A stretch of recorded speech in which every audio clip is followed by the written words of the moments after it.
Mary Elizabeth McGlynn is a living legend. Known for her work in anime, voiceover directing, and her incredible singing voice, Mary is one of the most respected people in her field. We talk about her upbringing, her journey out west, her battle against isolation, and how she came to be the badass we all know and love. Enjoy.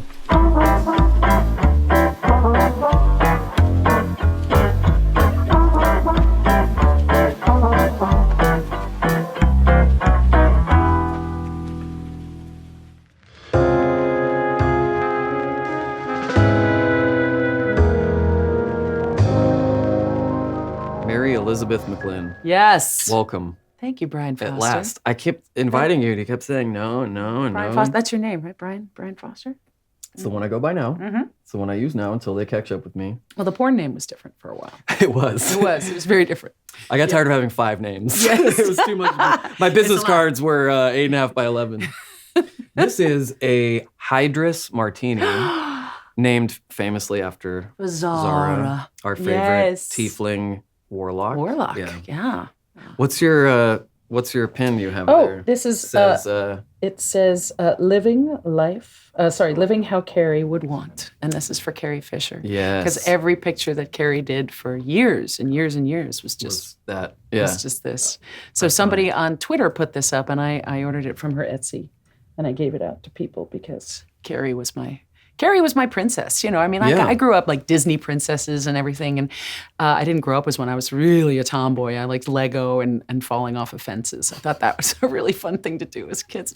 So I love the whole Disney thing. But the princesses, I was just like, oh, they're just waiting for some guy to rescue them. Yay. Mm-hmm. And then, aren't you a little short to be a stormtrooper? I was like, who's that? Yeah. Who are you? You guys are so similar. You guys are so similar. Your sense of humor is very similar. I miss her all the time. I do too. I met her at a con once and she was laying on a table of glitter signing things for people right next to Mark Hamill.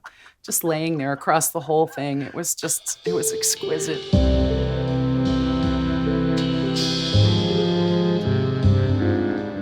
This is delicious. It's pretty good, right? This is very good. Yeah. So what is in it? What do we got? We got gin. First time I ever got sick. Was from drinking gin? Was from drinking gin. How Not much in did my you life. have? I'm sure I threw up as a baby many times. Sure. I was the only baby that never threw up until I had gin at the age of 6 months. No. So they put me on the gin drip. They put me on the gin drip, and all of a sudden, I was keyed into another dimension. Makes getting through school a lot easier. It was so much easier, yeah. Geometry was hard, no straight lines, you know.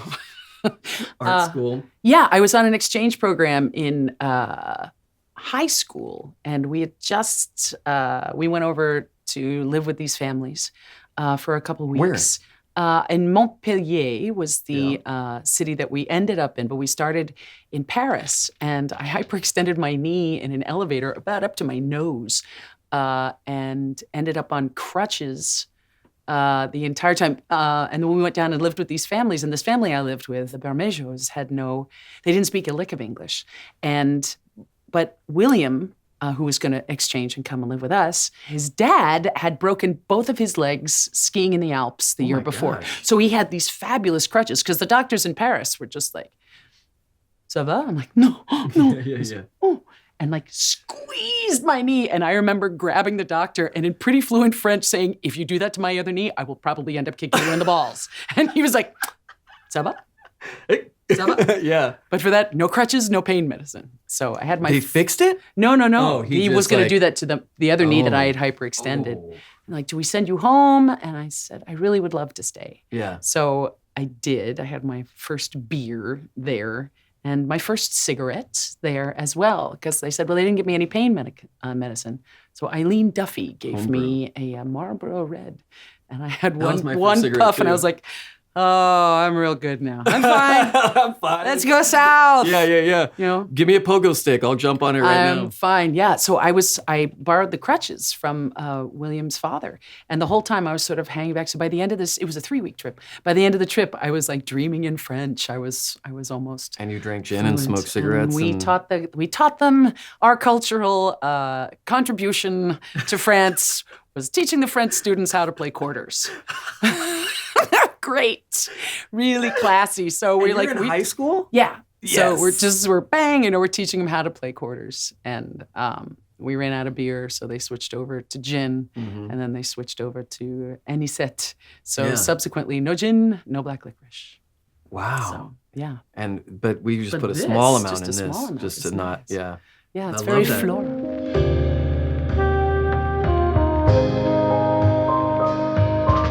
So you grew up where? New Jersey. I was in New Jersey, Jersey, burning hands. I was in New Jersey, born in Newark, and then South Orange. And then at about 6, my parents moved us to Short Hills, which was a beautiful, beautiful community. I was just driving around there a couple weeks ago and just thinking, I can't believe I grew up here because it's so exquisitely beautiful. My dad couldn't afford it at all, but the school system, Milburn High School, which is the adjacent village. It's all, I should roll. It's all like it's a good drink. Fantasy it's all fantasy. Everything my whole life is, I should roll for initiative. We had a great wizard who taught me, basic. The spells were hard for me in school. Right. Snape was very mean. And Milburn High, still to this day, is one of the top high schools in the nation. Really? So public school. My dad, who was an attorney at the time, moved us to Short Hills, and we lived in this really old haunted house. That like the attic door would open all the time, and we'd be like, whoa. Now, was it the kind of thing where you and the siblings thought, this is for sure a ghost, and then your parents were like, no, or were they also freaked out by it? My parents were never really freaked out by it. Melissa, my twin sister, and I, and Margaret always thought that it's 100% a ghost up in the attic. So to this day. Yeah. We had a few of those weird things in the house I grew up in, and my parents were always like, it's nothing. And my sisters and I were like, it's something, man. There's fucking ghosts out there. There's demons, ghouls. Yeah. No, my dad would always scare my mom in other ways. I think one of their first dates, they went to see Psycho, and they had no idea what it was. It's let's go see this new Janet Leigh movie, And about halfway through the movie, there's Janet taking a shower, and all of a sudden, my mom was like, "What have you done to me?" He did that to her with Jaws too. It's just like, it's going to be a nice summer movie about about the Hamptons or about Martha's Vineyard. A nice little 4th of July movie. My mom slept with a light on for 3 days. Really? So from Jaws? Yeah, really mad. I still do not go in the ocean water. I haven't been in the ocean in 20-something years. What? How is that possible? I mean, I'll dip my cankles in, but I won't go like walking out into no surfing, no. That movie, I saw it very young, and it just traumatized me. Yeah. There's times if I'm in a pool and the light's off, I get weird. I'm like, there's something, man. There's something that's been brewing in here that's going to come through the drain and kill me. I'm that way about lakes. Lakes freak me out. Yeah, but you're not freaked out by you scuba dive all the time? I do. I love. Steve and I just got certified about a year and a half ago, and I love it. It's like flying. In fact, the first time I ever went scuba diving was with Ashley. That's right, in Mexico. Yeah, that's right. And it's like flying. It's the most meditative thing because you have to completely focus on your breathing, and you float. You just float and fly, and you can go up or down. It's like how I fly in my dreams. I know. And I can actually have better control scuba diving than I do in my dreams. I usually crash and burn. Seriously. You mentioned, so you have a twin sister. I do. Melissa. Yeah. Did you guys do did your parents or did you guys decide like, we'll dress alike until we're a certain age, or was it always independence for you two, like trying to figure out how to be a twin? I came from the age of Garanimals, which you had, these fabulous tie-dye polyester outfits that you could interchange with all of this stuff. So we were often dressed alike, and we had long hair growing up until we got it cut. And everybody started calling us little boys. And since then, I've never had short hair because of that. Yeah. Well, I mean, your hair is so luscious and beautiful. It's nice to show it off anyway. Well, the wig, you can't really see the seams in it. So I wasn't going to tell everybody. We'll have to cut that out now. It's my head merkin. Imagine the people who were like, wait, Mary's had a wig this whole time? I had no idea. I knew it was too perfect. No. So, like when we were in grade school, we were just crazy little twits. And my parents were always very encouraging for music and the arts. Yes. Were they artistic? Why were they? They were because, well, Dad, I always feel like any attorney is a frustrated actor to some degree because they have to get up and make speeches, and perform. Win over a jury with be persuasive. Yeah. And Dad was very good at it. But they had productions of, I remember they did You're a Good Man, Charlie Brown. And my dad was Snoopy and my mom was Peppermint Patty. And we were kids, and I just was thinking to myself, this is amazing. So they were always really encouraging for music and arts. So when we were in grade school, I chose the violin and Melissa chose the cello. So that way we'd be, I think for a long time, we wanted to be in the same things together, just not doing the same thing. The exact same thing. Yeah, so when we switched to like woodwinds, I went flute, Melissa went clarinet, and then I switched to bassoon and drums, because you had to be in the marching band to be in the orchestra, and there's no marching, whatever. Same thing in my high school. Yeah. Same thing at mine, yeah. Like, why can't I march with a bassoon? The Music Man had a whole number about, bassoons marching down the street. It's not just 76 trombones. No. 2 turtle doves, 2 bassoons. And a partridge in a... Yes, yeah. Was it... I always wonder that, because I grew up with 2 guys who were twins. Yeah. And there's a bond there that you can't replicate, even amongst, other siblings. It's just a different type of thing.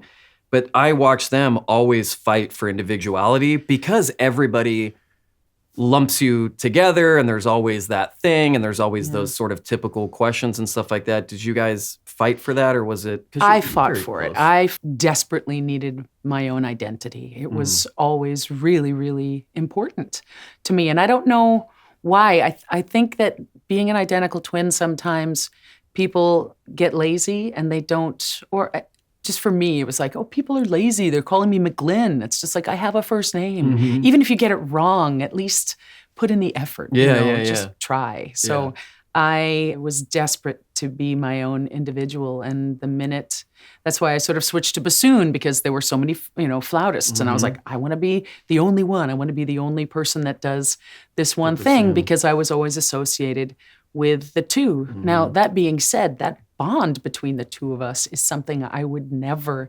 ever give up, even when we have rough patches, where we definitely have, where it's just been hard and we butt heads, and there's a lot of history to get through sometimes, especially since we live so far apart from each other, to actually go through the childhood history of what it was like, for her, even to feel like I have abandoned her at times, which is just like, well, I don't want you to feel that way. I just desperately needed to have my own thing, So even after college, I never went back. I never went back to New Jersey. I just kept heading west. And Melissa and I would always, talk to each other on the phone. And there is nothing more I love in this world than making her laugh. It just, the two of us together, laugh and laugh and laugh all the time. So. Yeah. That's how I feel about my mom, is I will go visit and I won't leave until I have her in tears at some point. Yeah. Like it's to bring joy to someone that can't really be surprised by anything because you're so close, and to be able to still circumvent that and make them laugh and bring joy, there's nothing like it. I agree. And then when she laughs, she laughs so hard and she's just like, you're so stupid. And I'm like, and that's like the ultimate compliment. That's when you know you got it. It's just like, I still got it. Like Travis taught me how to speak while belching. You are very good at that. I'm very good at that. I'm a gassy girl, and I'm very good at belching that way. And Travis sort of taught me how to do that. And I've been teaching Steve how to do that, and we're both very good at it now. And I did it for Melissa. We're looking at these beautiful Bernini sculptures, and I'm just like, beautiful, and she just lost it. And the two of us have the ability to laugh so hard that everything goes away. Everything goes away. We would laugh so hard in church. We sang in the choir as kids, and music was always a huge part, not only just playing instruments, but really singing. We sang all the time. And mom and dad would be like, get out of the house, go sing at church. Like, okay.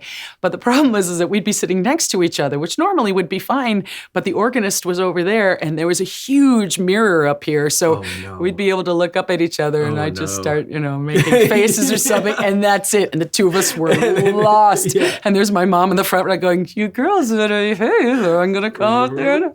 There's lots of people watching. Yeah. So, but you don't care. You're just like, all I care about is making this person laugh in that moment. Yeah, that's it. And until, it's one of the greatest bonds of my life is Melissa. She's an incredible human being, and Have you ever been sick, and then just like sent her to a con, just to see if anybody? How do you know she's not here right now? Oh shit! Oh shit! Max, I told you to fingerprint her when she got here. Do what?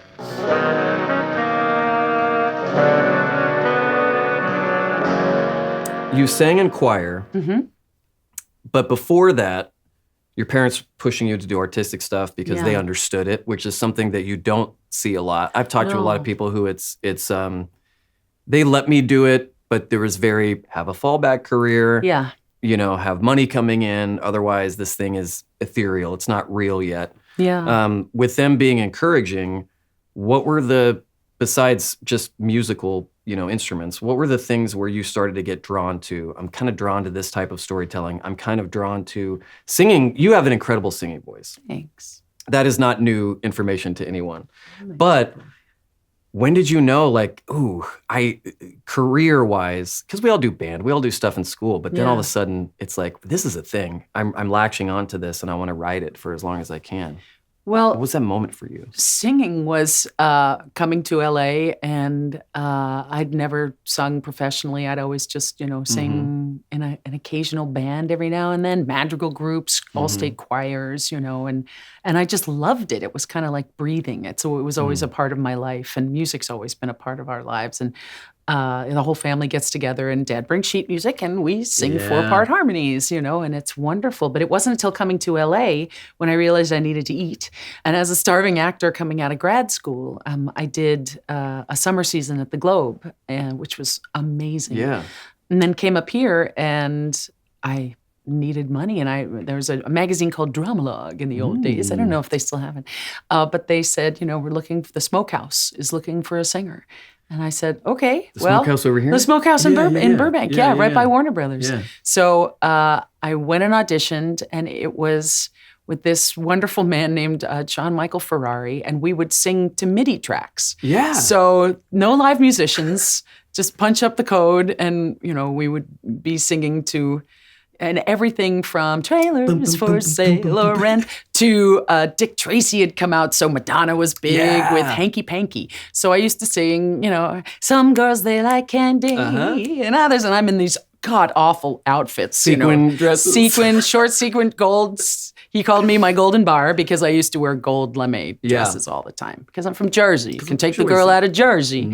And the crew and cast of Night Court used to come in on Friday nights and sit in the back, and they would come up with sugar packets and pennies and just be like, will you sing Hanky Panky? And dump it out on the table and back off. And I'd be like, absolutely, absolutely. So I did that because it was a night job, and then I could pursue my dream of being on Star Trek, which is what I really wanted to do. That's why I came to California. And you eventually did.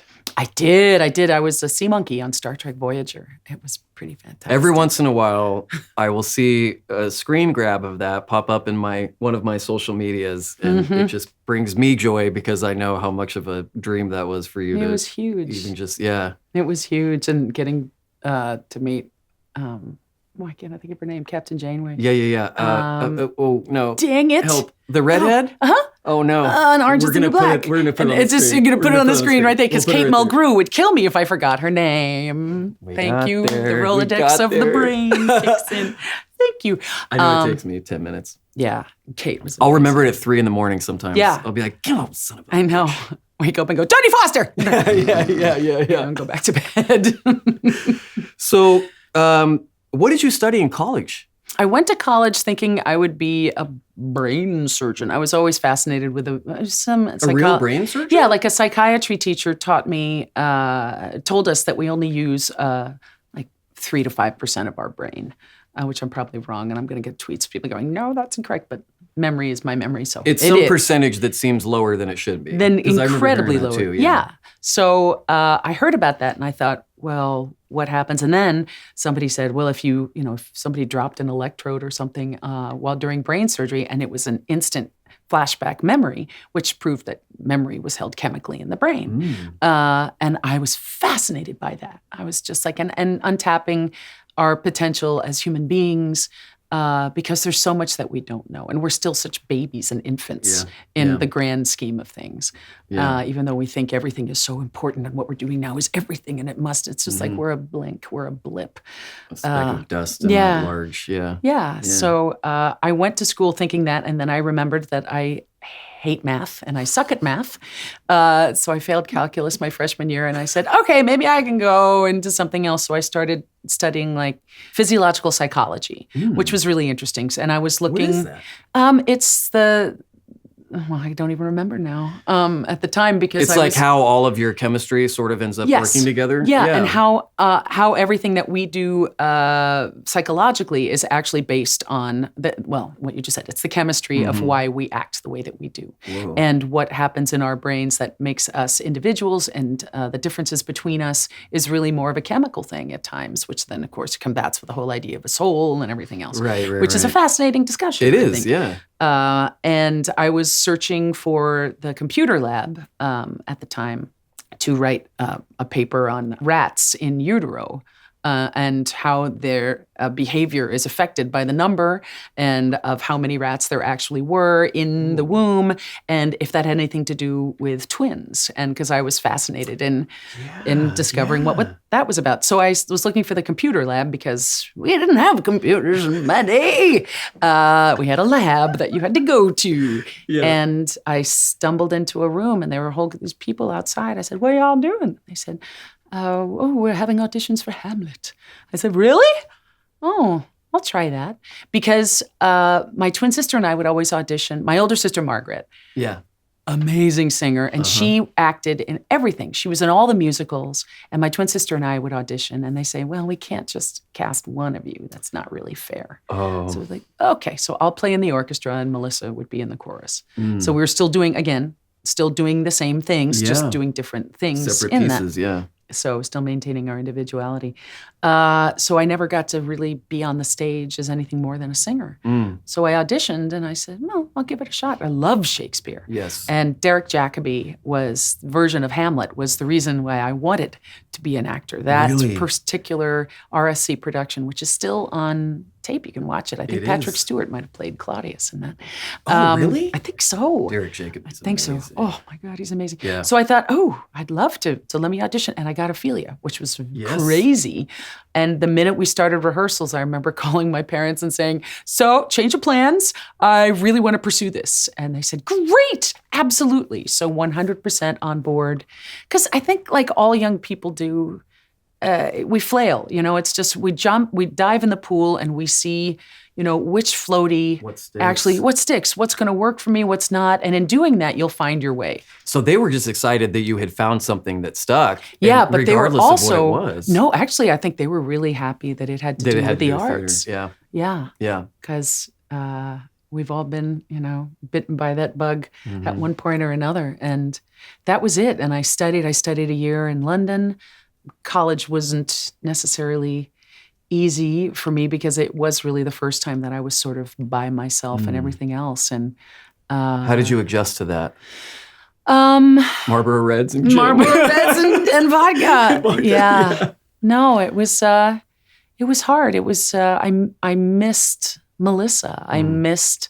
There's something to be said about having the umbilical cord of location, where even though we're doing stuff differently, we're still in the same location. And then to finally be apart from that, and like losing your virginity and doing these things, these sort of touchstone moments in your life that she wasn't there, So it was difficult. I think it was difficult for both of us. Neither of us had the greatest experience, only brought on, by that sense of I'm lost and I don't know, I need to find the port in the storm that's going to be my future, thinking that once I find it, that'll be it. Not realizing that that's just the very first step in a whole series of rungs on a ladder that goes up and down and everything else, trying to figure out what it is you want to do in life. Because, so college was interesting in that respect.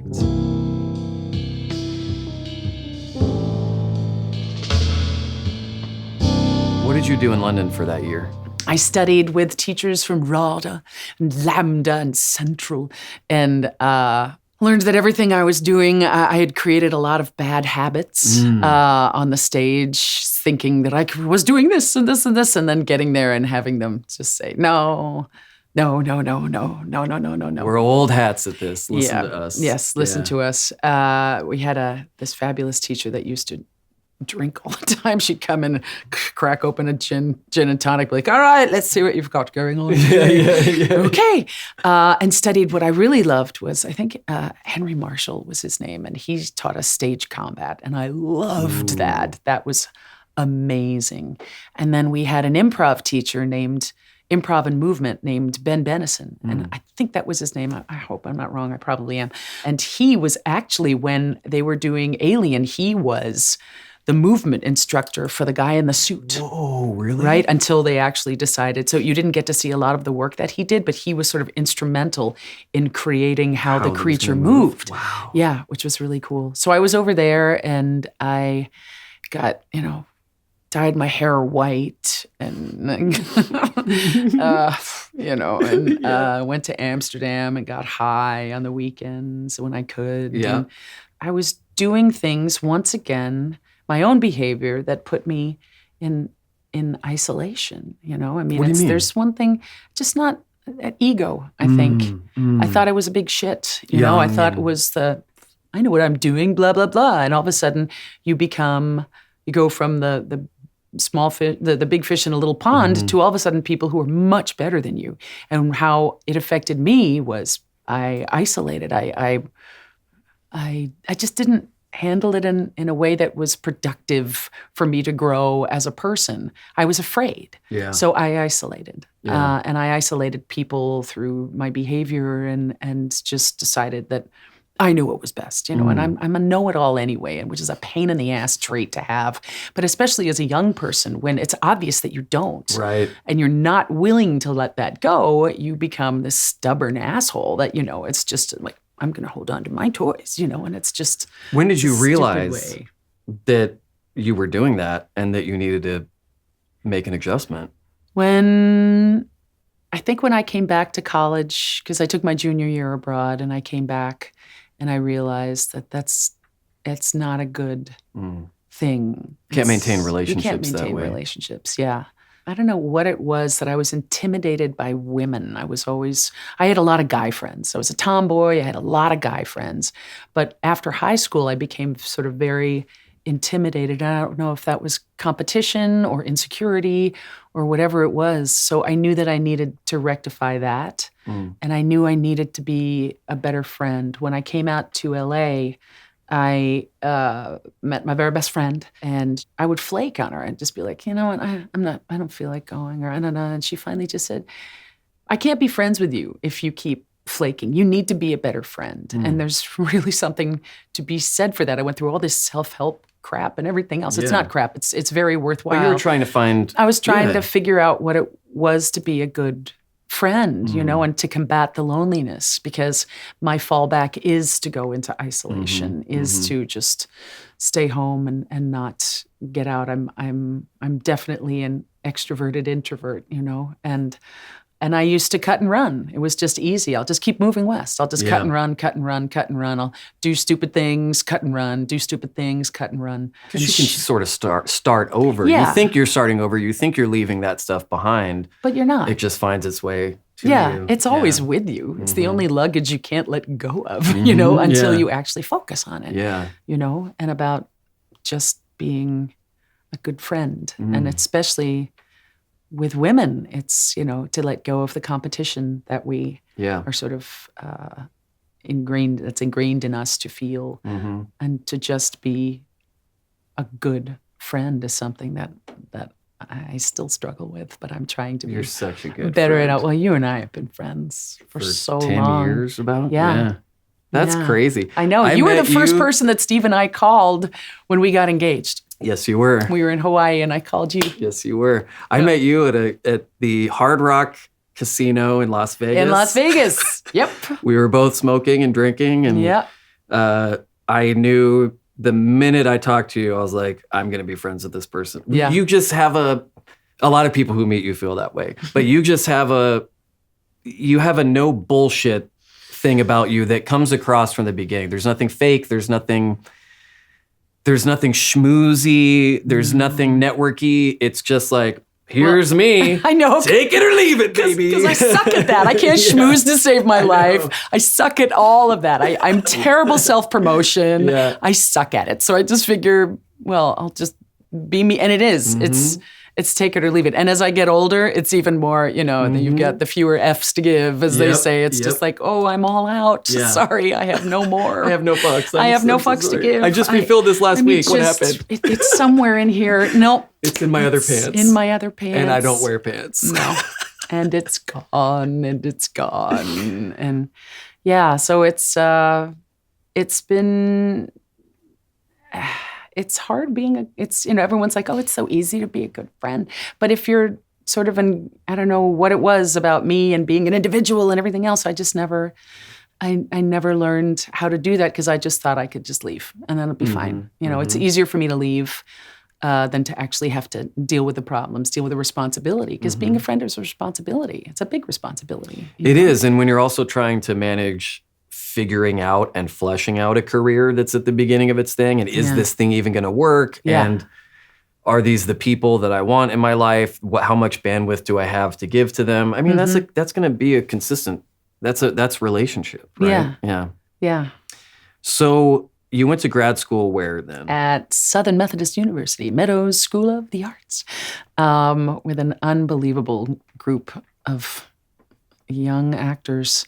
There were 4 women, I was one of, and 8 guys. There were 12 of us in the class. Wow. And we all stayed the entire time, which was unusual. Usually some people will drop out and head out. And change careers. Yeah. Mm-hmm. And we had a reunion a couple of years ago, which was, or maybe it was last summer. Not this past summer, the year before. So about a year and a half ago. And it's just amazing to see. There's a lot of people that some are still acting, some are teaching, some are heading theater departments, some are now sort of life coach. And it's amazing to think that in a way, everybody is still in that same creative space. And you could see the beginnings of all of it sort of back in grad school, which was You could see cool. hints of what people would end up becoming. Yeah. I'm sure they saw the same thing in you. Yeah, an asshole. We always knew she was going to be a great asshole. Yep, Mary. I remember Mary. I remember. I haven't heard that name.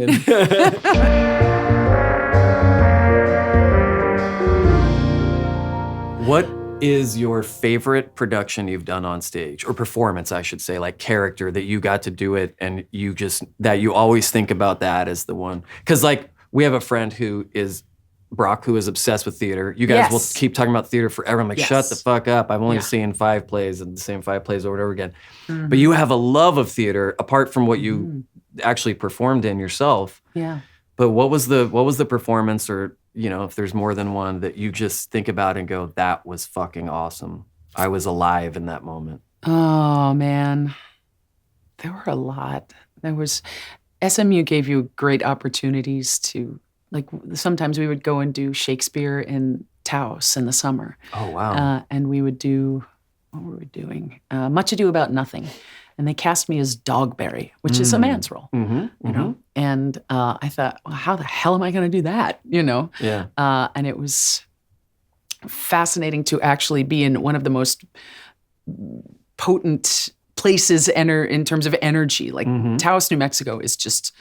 like, I don't know, and Steve would know what it's called when you're sort of it's sort of centered in this energy field that I'm usually not, I'm not sensitive to at all. But, you get there and you just walk around and all the hair's standing up on the back of you. Something's really cool. Yeah. We did Three Penny Opera was pretty fantastic in grad school. Wait, what's that? Three Penny Operas, Mac the Knife, oh, the sharp babe. So it's a Bertolt Brecht, and I'm probably going to get all these wrong. Hey. But it's this very dark musical, and I've loved dark musicals since I saw Sweeney Todd. At 13, right? Yes, my dream role is to play Mrs. Lovett one day. My twin sister, Melissa, just got to play the beggar woman. Oh, really? And I went back. Yeah, I went back on Mother's Day to surprise her, which was really amazing. And I got to see her as the beggar woman in Sweeney Todd, which was huge. Whoa. Huge. You have every word of Sweeney Todd memorized. Every word. You do? Every word. It's like, yeah. Yeah.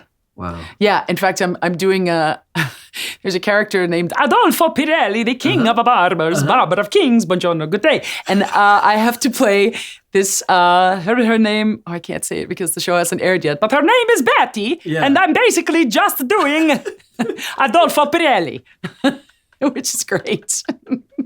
So I pull from that a lot. Yes. So we did Three Penny Opera, and it was such a challenge because I'd never been the lead in a musical, and that was pretty fantastic to be on. And there's a number, and the lyrics are, you gentlemen can watch as I'm brushing the floor, and I'm brushing or sweeping the floor while you're watching. And it's all about this stuff about, I'm a woman and I'm nothing to you. I am just nothing but this thing for you to look at and fantasize about and everything else. And she sings this and she's like, I am more than that. I am so much more. And it's like, what? And I remember that moment was just like all the blood went out of my hands. And I thought at one point, if I lift them up, I'm going to start acting like this because I have no feeling in my hands whatsoever. Yeah. And that was a really intense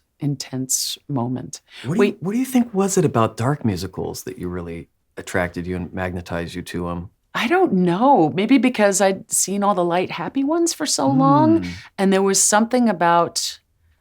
and it could just be sort of what was in my brain. I was melancholy, and I was, like Seven is my favorite movie. Seven and Jaws are my favorite movies, right? So at the time, and I was going through puberty, and I didn't know what the hell was happening and what was going on. And the minute I saw Sweeney Todd, that's the Jaws version. Jaws the musical. Sweeney Todd. The tale of Sweeney Todd. Let's write it. We could get Andrew Lloyd Webber on the phone pretty soon. Yes, instead of Sondheim, we'll get Andrew Lloyd Webber to write this. No, we'll have him do it. Yeah, he's more accessible. And I don't know why I saw it, and I couldn't even applaud at the end of it. We went to see it on our birthday. It turned out to be Angela Lansbury's birthday as well. We share the same birthday. Oh wow! So my dad wrote her husband and got us to go back up and meet her afterwards, which was kind of amazing because years later I did an episode of Murder, She Wrote, one of the last ones. And I said, you probably won't remember this, but years and years and years ago, I was up in your dressing room, and which was pretty amazing. I don't know what it was. There's something still to this day about Sweeney Todd that it's the dissonance, it's the yearning and the telling of a story through music. It was I didn't understand opera until I saw Sweeney Todd, and then the world of opera opened up to me. Like, oh, I get it now, because there's a storytelling that goes on with like just in one part, it's Todd is sitting at his desk writing a letter to the judge, and it's Most Honorable Judge Turpin, and he just sits back and thinks, honorable. And that dissonance between the soprano and the alto on that second, honorable, is just, and it just completely went into my core of this is how you express things. And there's something, because everybody wants to see, it's kind of like social media. It's all the selfies. Everybody shows you their best days, right? And Sweeney Todd showed you the absolute worst. The worst days, the darkest days, the most emotional, awful, beautiful still at times, but then just the sense of distraught. And I tapped into that for some reason. I just thought that it spoke to me. You can identify with both sides of everything, but you needed to be exposed to that other side to go, whoa, I connect with this too. Yeah. I connected really deeply, instantly to to the darkness, you know. And it's funny because at the same time, it was also Star Wars had come out, you know, and there was John Williams. And John Williams was also tapping into the darkness, you know, the darker themes. And I realized that, oh my God, music isn't just about singing a happy song or whatever it is. This is such an incredible way. The range of human emotions. Yeah, to tell a story. And as a storyteller, you're looking for that sort of toolbox to be expanded constantly and go, whoa, this, because every time something touches a different part of you, you go, whoa, I didn't, you know, I knew this part of life existed, but I didn't have a connection to it until this moment. And now I can channel that to my own stories, right? And I realized I'm not alone. And those moments, when you get those moments in life where it's just like, I'm feeling alone, I'm feeling depressed, I'm feeling sad, I'm feeling anxious, and isolation. Yeah. And it's the first thing you do is you fall back into this position of, and the world sort of goes away into a fog. And the minute you hear something, whether it's music or whether it's a poem or a play or a book or a TV show, whatever, and you realize it hits on something within you and you're like, oh my God, I'm not alone. Someone out there can help. Someone, at least I know that I'm not the first person to be doing it. And it sort of diffuses the whole thing of no one has ever felt this way before. Yeah, it gives a voice to that feeling that you've had. Yeah. And for some reason, I just realized that you know, what's the poem? You get to the two roads, and I took the road less traveled. The road less traveled. Yeah. Mine was just I took the dark road. Yeah, you know, I just instantly went to the dark side because I liked. You also didn't have this traumatic childhood where there was all this stuff, and so life was okay for you. Like you were saying, you weren't rich, and it wasn't like everything was handed to you, and you know all these doors just flung open for you. But you didn't have a lot of this stuff. So when you do experience that, you see that side of things, you go, well, that's in me too because I'm human. Yeah. But I don't have life experience to a certain degree to attach to that. But it was just opening that up for you that seemed like it unlocked it, right? Yeah. Yeah, because it's all in there, you know, and I started to experience it more and more on stage and through, you know, and I self-inflicted mistakes as well. Yes. First year of college wasn't easy. We all have a lot of those in our... Yes, we do, you know, but sometimes I think there's also a self-inflicted, it's completely self-inflicted because I came from a family of love. I came from a very strong background of love. And not that it wasn't, you know, rife with stress and conflict. And I mean, my dad ran for governor of New Jersey, which was just like, never go into politics. It's just an awful, awful thing. And that was a very stressful time. But in terms of, you know, I really did come from a background of love. And my parents still, to this day, my dad emailed us yesterday and said, Happy Valentine's Day.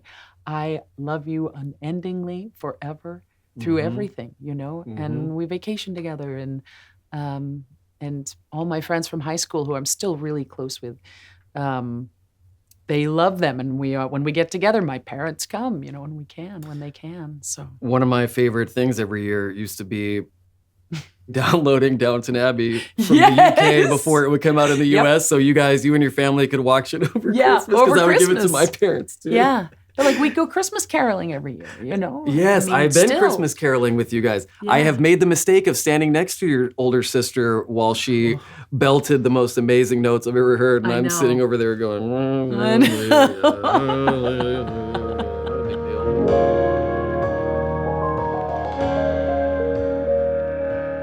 You end up in LA doing various on-camera stuff. Yes. Were you still doing any theater productions at that time?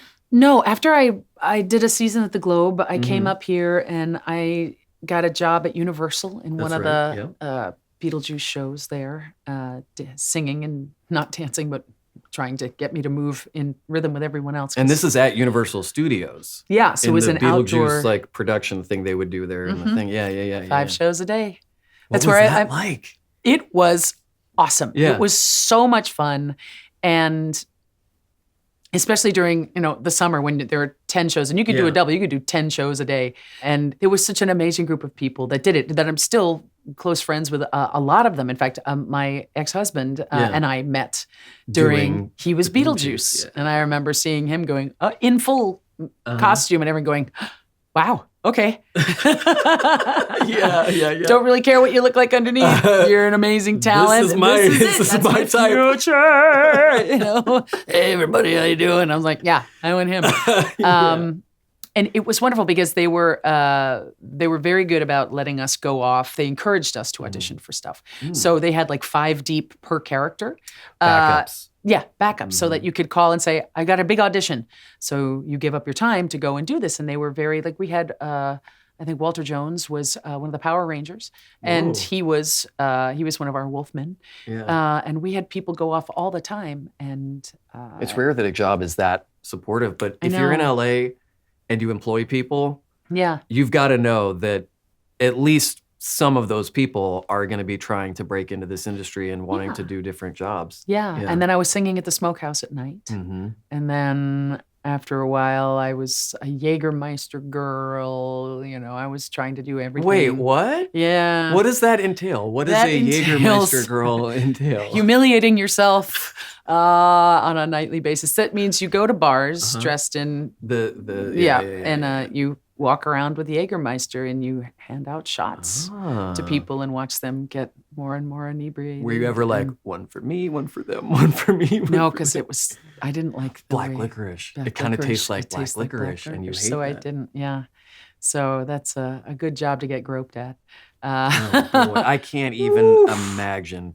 I mean, I spent several years in Las Vegas, and seeing the way even just the cocktail waitresses are treated, it'll make your skin burn. Yeah. So I had a very short-lived career as a Jägermeister girl. I think it was Barney's Beanery was one of the last ones I went to. And this guy pulled up and he was masturbating in his car. I walked up the thing, he pulled up and he was just sitting in his car masturbating. And I was like, this is my last night of this job. At the Beanery? At the Beanery. Of all go to Pier 1 Imports for crying out loud. Something that has a little bit more aesthetic to it. Oh, gosh. Yeah. So... Not that had anything to do with being a Jägermeister girl, but it's just the principle of that world and just going, I am destined for something better than this. Yeah, or something like find my bliss, and this ain't my bliss. Mm-hmm. Even though I need to find, everybody, we all have to do crazy jobs to try and get our food on the table, as it were.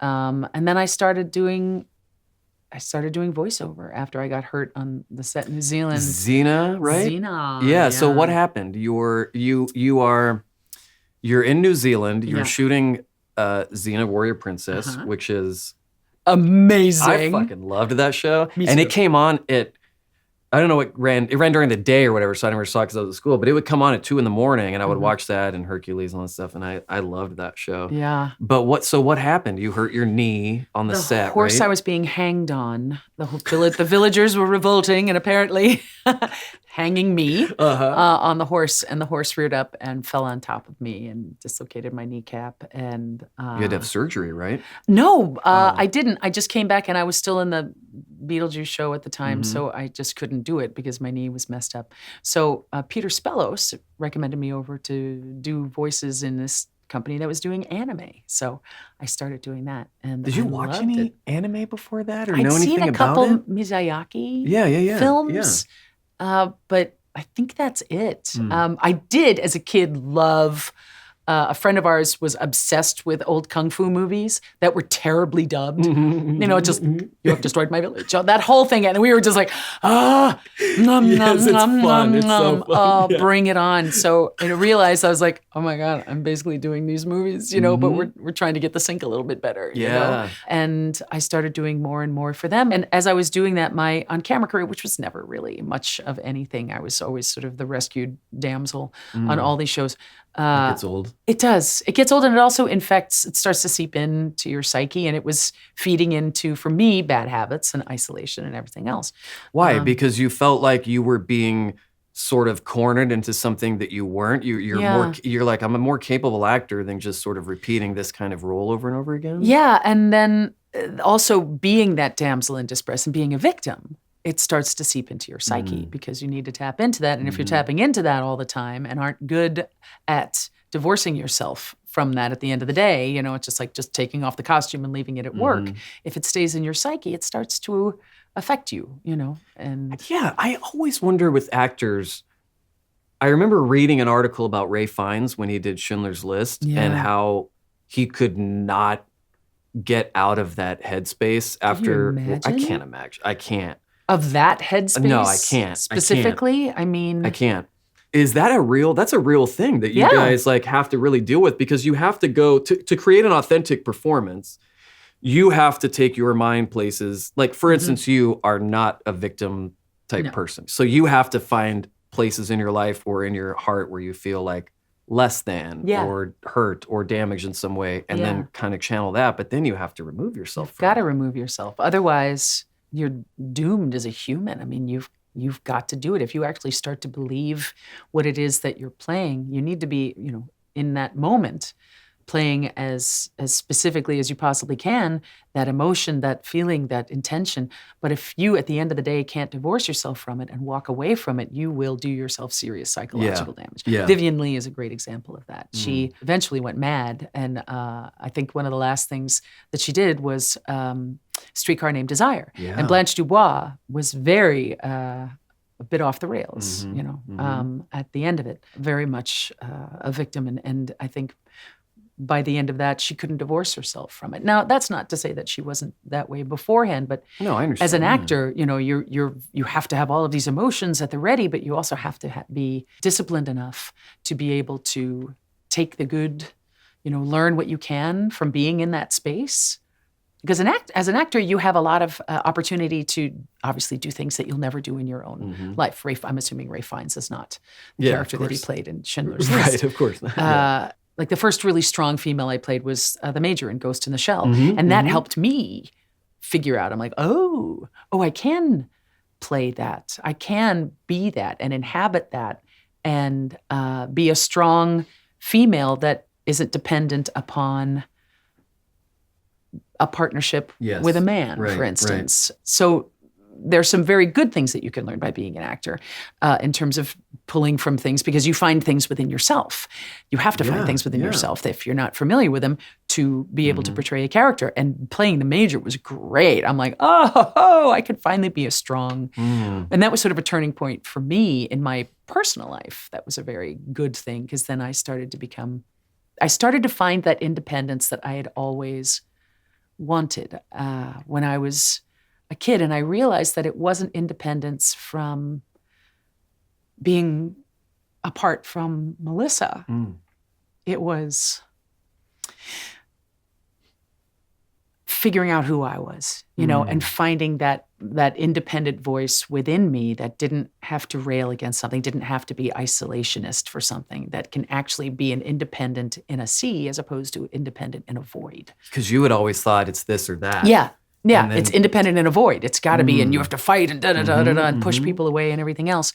And I realized that I can be strong and independent and still in a group. Still exist in a community of people. And have friends that are also strong and independent, and have a partner now who loves that, loves me for being strong. For being strong and independent. Yeah. Exactly right. Yeah. Versus, I accept that about her, but it's different when somebody pushes that side of you and says, like, adds fuel to that fire. Yeah, I know you feel that way. Yeah. Oh, come on, of course. Gosh, give me a break. Yeah, I mean, I need Jacob's ladder to get as high up as I'm marrying up.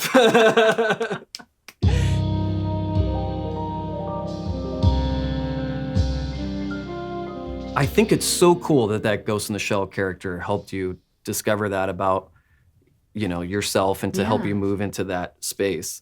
Because is there a greater joy, maybe outside of, reaching someone who sees that show or that product or that play or that song, but to be able to have that process change you and teach you something about yourself, which I'm sure probably made you want to launch even further into continuing to do that and played and explore different types of characters. It gave me a level of confidence that I didn't have. And I think as actors, everyone's like, oh, you're so confident, you're an actor. And I said, usually it's the absolute opposite. Yeah. There's such a sense of insecurity and wanting to be loved and wanting to sort of prove yourself. And that comes from this desire to be seen all the time. And it is a desire to be seen. And heard. And heard more than anything is definitely to be heard. And that was always something that I struggled with was I need to find my voice. I need to find my voice. And playing a character like her helped me find it and helped me find it within myself and started to, and the minute that happens, like all of a sudden doors started opening.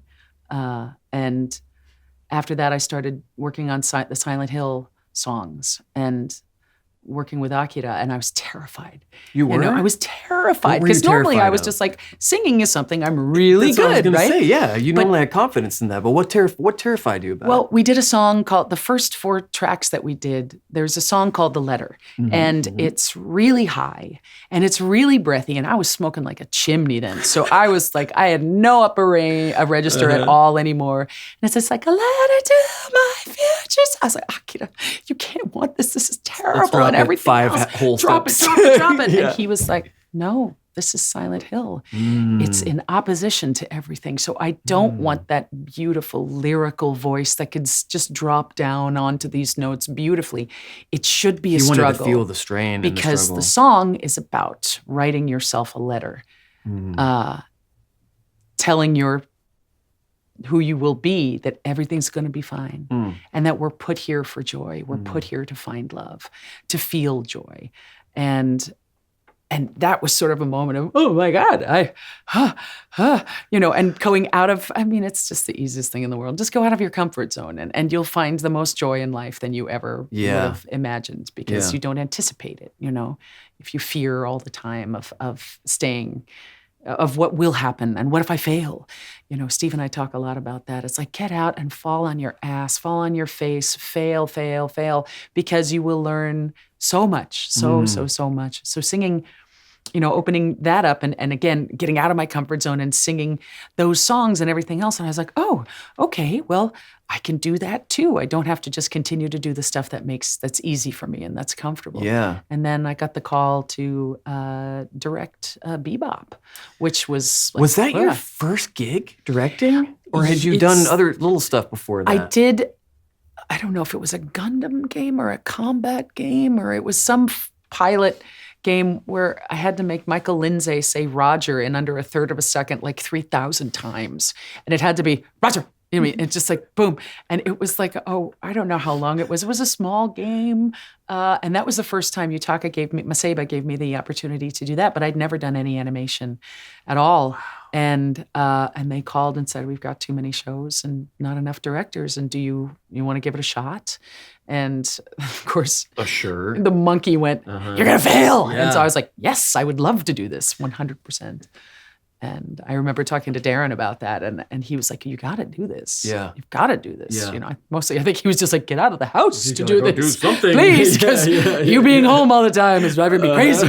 I'm tired of you giving me Jägermeister. I have plenty. So, and that was it, and getting out of that comfort zone. So I figured out that figuring out what made me strong gave me obviously permission to break out of my comfort zone, and more opportunities of breaking out of my comfort zone came up. And I don't know if they were always there. I just didn't recognize them because it's like, well, that's safe. I'm staying safe. Yes. I'm going to stay in the safe place. Yeah.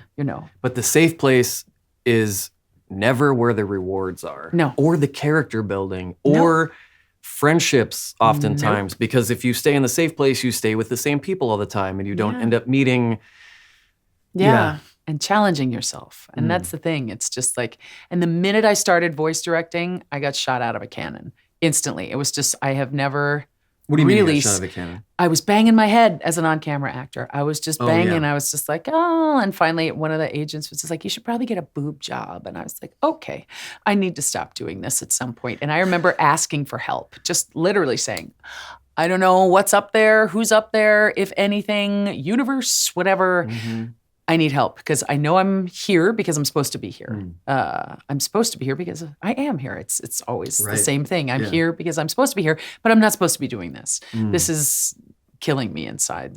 I'm miserable, but I know I'm supposed to be here. So give me a sign.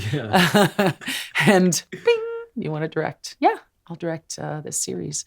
And that was it. And I started to understand everything that they taught me in graduate school about building a character and about telling a story and building a story and seeing it through from beginning to end, having the big picture on something. You know, I went from the very small view of just having a character to all of a sudden going to a much wider lens. And you have to, as a director, to be able to see the story so you can carve it out and meet it out as it goes along to make sure that you don't end up with the result at the end and the end of Act 1. You've got to wait till Act 3. You know, so to sort of pace an actor through and pace a character and developing a character so that the story works in the way that the writer, developer, creator intends it to. Right, yeah. And I'm like, I get it. I get it now. Woo! It clicked, right? It clicked. Yeah. So I did anime for a long, long, long time, and that was really fun. It's a very intimate process, which for someone who likes to isolate is a good thing. It's you and an engineer and an actor and sometimes a producer, and you get to create this amazing thing. And acting one-on-one in that is a very, for me, a cathartic experience. You get to know someone without all the bullshit of having to schmooze, having to do anything else. You can really work on a character with another actor and work through the psychology of that character, which can also help you enlighten things in your own life as well. So, and I did that for a long time, and then I started directing Naruto, and that was like 565 episodes. That's what we were talking about. That's insane. Naruto, yeah. That is insane. Yeah.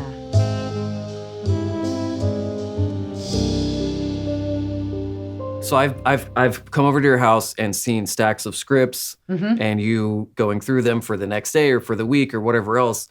But what is that process like when you get something, you know you have, let's say you only know you have a season, right? Yeah. And you are there behind a wall of glass, you know, the actors in the booth, and you most of the time talk to them through a microphone. Yeah. And so it's not like a movie set where you can just walk up, you're blocking it out, you're showing them the camera's gonna be here. You know, they're looking at a script and or a screen if you're dubbing or whatever else.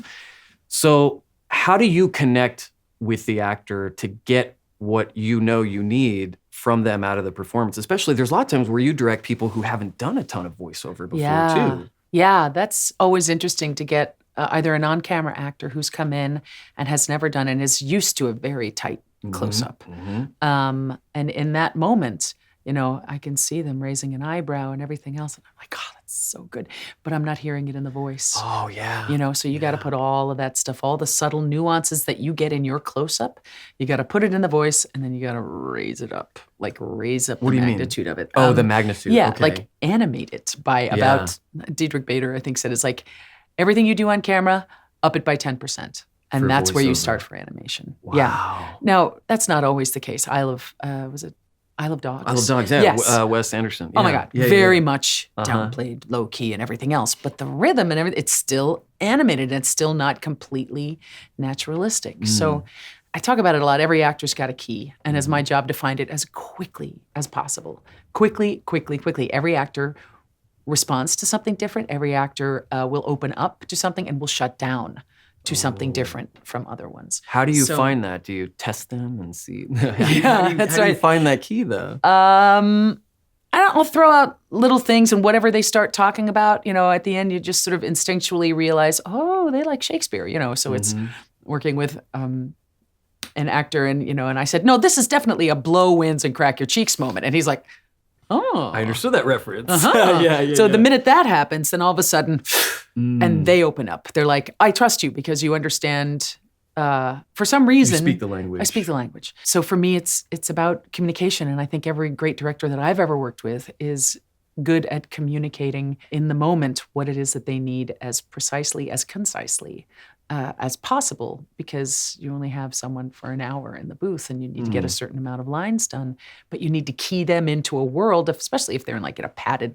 room. Like we're on a set right now. We've got a pretty good idea of the context of this moment. But if we were in a padded room, in a void, like, or on a green screen or something else, you know, it's my job to paint the picture. Especially if you have no reference materials too, to be able to show them, you know, like with dubbing, your it's all lip there. flaps. You're matching the lip flaps. You're trying to get that while still getting a performance out of somebody. Yeah. But if there's nothing, it's just the imagination. It's just you and them in that moment trying to make that thing happen. Yeah, and saying, we've got to get out of here is very different depending on if the building's on fire, if there's a sale at, across the street, it's just like there are a million different ways to say that line, and it needs to be said in a very specific context with a very specific world built around them.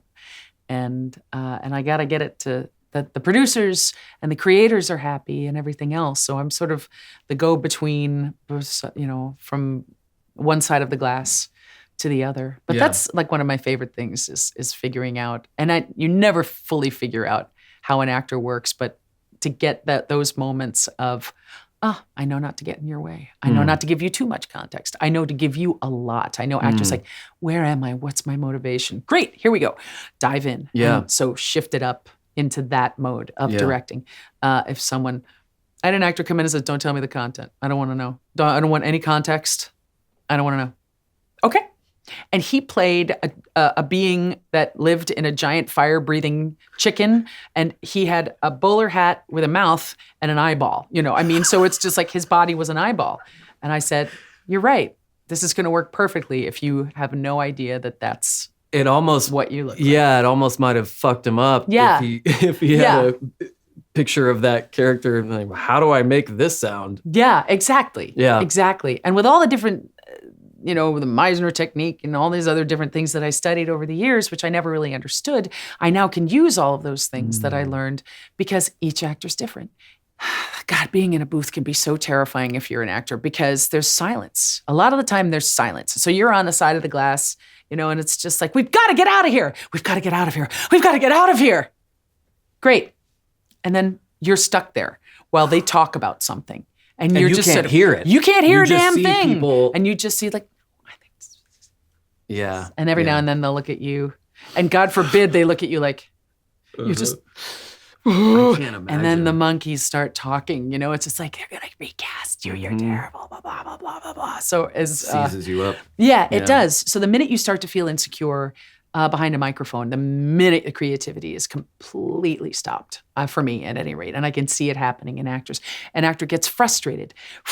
It shuts down. They start, once they lose the joy of the moment of doing this, because I do believe that every moment you're behind a microphone should be a moment of joy. I don't care if you're ripping your throat out. I don't care if you're crying your eyes out. There should be some form of creative gratification in that moment. And it should be a joyful thing. Even if you have to say, I can't do any more takes. I really can't because I am in pain. Blown out, yeah. But in those moments when I found that, or helped an actor find that character that got them into a place that they weren't comfortable, that they felt really comfortable in, out of their comfort zone, all of a sudden, that's a miraculous day. And I know that moment will be like, I did something I didn't expect I could do. I didn't think I could do. And I loved it. And that will bring me back.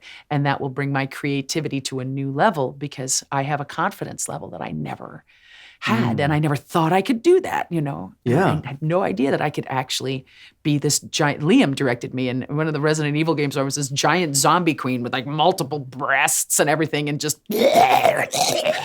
like, shit, I'm never done. Stuff that Steve wakes up and he says like, oh yeah, I can do that. Like him and Fred Tatasciore are just like, oh, you mean this? And I was like, oh yeah, I didn't know I could do that. But I walked out and I'd blown my voice for a month and it was a conscious choice on my part to say, I'm going to blow out my voice. It's irresponsible, but I'm just directing. So I don't have to, I'm not singing. I've got no tours coming up. I'm fine. I want to see how far I can go and see if I can do it without blowing out my voice. I couldn't, but I did it anyway. Because it was so much fun. And even in those moments of agony, I was just like, I still can't believe I get to do this so for fun. A living. It's so wonderful and amazing. it's just I'm working on a lot of shows now. I'm so grateful for. And what's now is we can talk about 0 of them. We can talk about She-Ra. We talk about She-Ra and Tangled, of course, and Dorothy and the Wizard of Oz, and Star Wars Resistance. You're also in Carmen Sandiego. I'm just doing my Matthew McConaughey, Yeah. And Star Wars. But my favorite thing is when I get to see it at home. If they'll send me, it's like, well, we got some pickups and we've got some first animation that's just come back. So I finally get to see this because I've been telling everybody what it is, and now I get to see it too because, and there it is up on the screen, and it's just, and to see actors' reaction the first time they get to see themselves is the same one as me. Like the first time I got to see Freya or 40 Men or Coach Brunt or whatever, it's just, oh my gosh, and that's my voice coming out of it and everything else, and it's an amazing thing. It's a really special, unique experience because it's not like you can just go back to what's the area on set. You can go back to the Video Village. Go to Video Village and okay, let's play that back and see it. Ooh, okay, awesome. We can listen to it, but we don't see how it actually works. And then you get to see all the work that these animators do, and they're creating so much of the character themselves through animation. Yeah, and it's awesome. Yeah, because in film or TV, what you're watching back is very close to what's going to actually end up. It's going to be color corrected. It's going to be cut together, obviously. But you're watching a capturing of that moment. Yeah. When you were in the booth, it can be a year sometimes before you even see that thing brought back to you in that context, right? Yeah. I would imagine motion capture is like that too. I always watched Benedict Cumberbatch doing Smaug, and just crawling on the floor covered in a wetsuit with balls on it, and little dots all over his face. Yeah. And I can imagine the first time he must have seen that would have been like, what? Stuff takes so long to animate too. It's just like, to make it all work. Yeah. And it becomes the focus on the actor isn't as much as it is the world and the people that do it, the animators, the writers, everything, the village that it takes to put together something in animation is amazing. And it's the same huge world and everything else in on camera as well, but you realize being now on the side of the glass that I am as a director that, if you go to the floor at Tangled and you get to see them building props, through their painting and building, and there's so many different people that actually have a hand in this, in creating a character, something that, and it's kind of an amazing thing. And it also takes the ego out of, well, it's my role. And it's like, it is your role and you voice this, but this is also birthed from so many different writers and animators and designers and musicians and everything else. Huge collaboration of imagination to make that thing happen. Imagination, which is so satisfying. Yeah. Because you play a big role in that too. Yeah. Yeah. Yeah. It's my little, and then I'm like, new dealer, it's just I do that. I go in there. I'm like, okay, here we go. We're going to do all that. We're doing this episode today and I'm handing out the thing. Yep, let's do it again. Let's do it. Would you like a card? Would you like a card? You like a card? We finished. We wrap this episode. And then new dealer. And we pass it on to the next phase of the process. Yeah.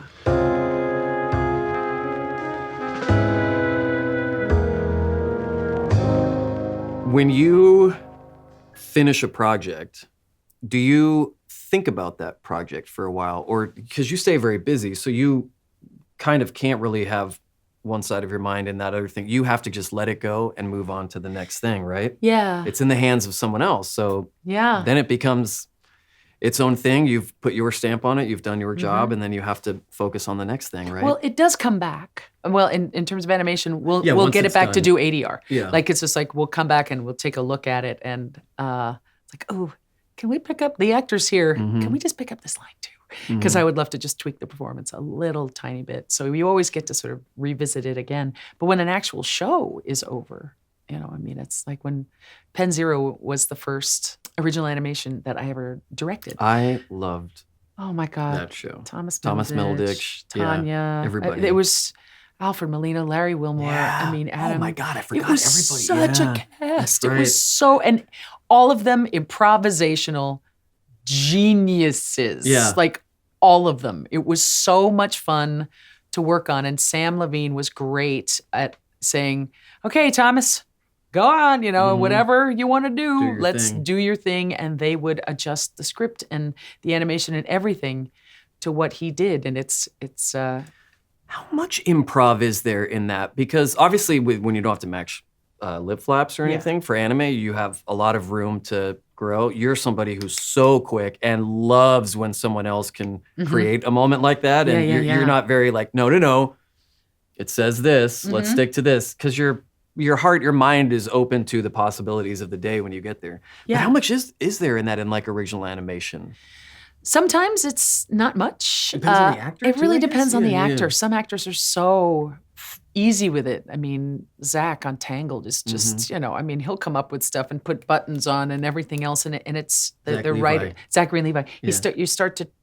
I think the writers started to shift their idea of Eugene to fit what Zach was giving, you know? And Thomas definitely came up with some unbelievable improv. But sometimes, in terms of the original stuff, I always try and spit, and when we're in a cast record as well, I'll just say, well, always give us the as written, because I always want to respect the writers and what they're doing and everything.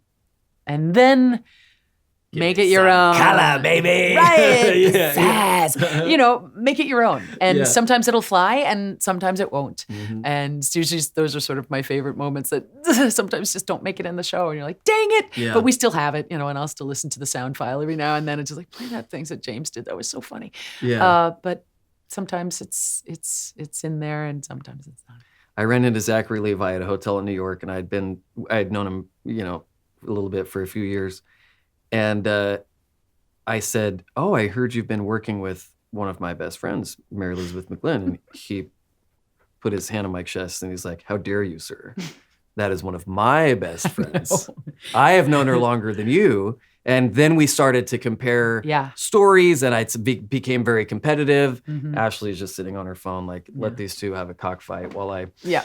But it was so funny because when I talk to people about you, it's like Mary and Andrea Romano are, but I know you're uncomfortable with that comparison, but many of the actors that have worked with you are not. Wow. And what's funny to me too, that when I talk to people all the time, and this isn't any disrespect to any of the other actors, but I love that you two are the ones that come up for people all the time, and you're both women. Yeah. And you've both been doing this a long time before people had to start going, well, I guess we should include some women in this thing because the internet. The great secret of animation is that I think the world of animation hires more women to direct than any other aspect of this, any other part of this industry. Why? Female directors for animation. I don't know. Probably the patience. Maybe the patience. Patience, communication. Thick skin. But yeah, it's... there are a lot of us. There are a lot of female directors in animation specifically. And I almost like, shh, don't tell anyone. Because they'll come in, what? What do you mean?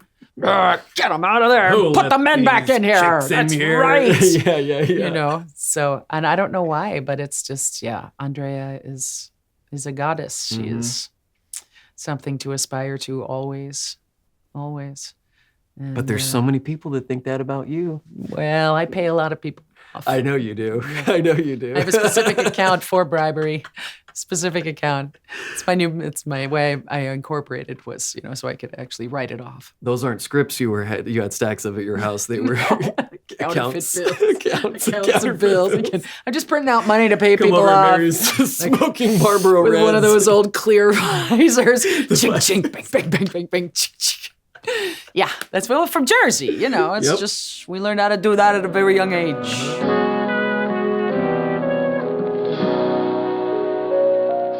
We have to talk about National Treasure, Steve Blum. Yeah, we do.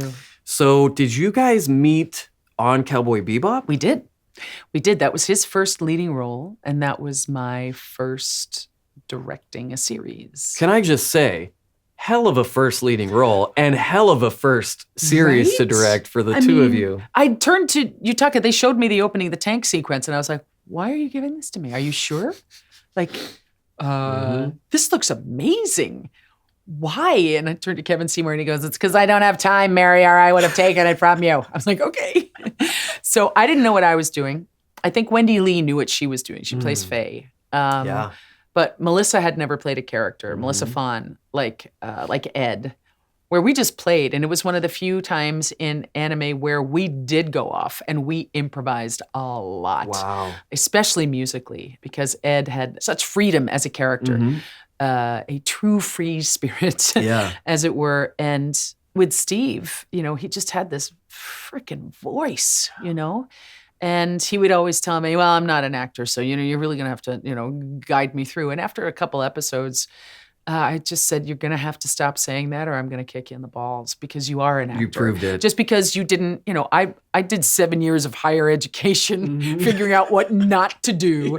And just because you come at it from an organic standpoint and from the world of I don't know what I'm doing and I'm just relying on instinct, that's huge. And that's a perfect, there's no reason why that is any less legitimate than someone who studied Shakespeare and drama, it's just like, if you both get to the same place, it doesn't matter how you get there, as long as you get to a place where you can deliver a performance like that with that instrument that you have, woof. Yeah. And you put that voice with Spike Spiegel, and I was like, I'm done. I know. I'm done. Yeah. I used to hear him talk about starting late, getting started in the business so late in his life or whatever. Yeah. Even though you guys are still so young, like he always says, oh, I got started so late and whatever else. But if you're that good, it doesn't matter. It doesn't matter. You guys worked together.